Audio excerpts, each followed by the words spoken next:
Šiandien gaminsime pusrytainį su krekenavos, kai norisi mėsos, virta dešra, kurios sudėtis pasižymi itin dideliu mėsos procentu.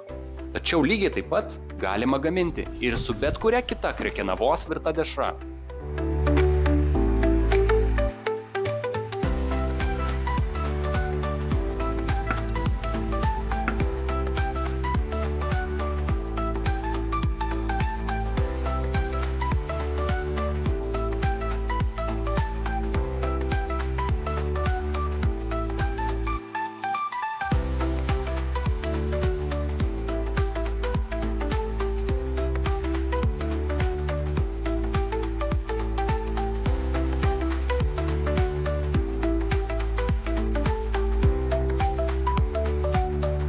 Kai norisi mėsos, rinkis krekenavos.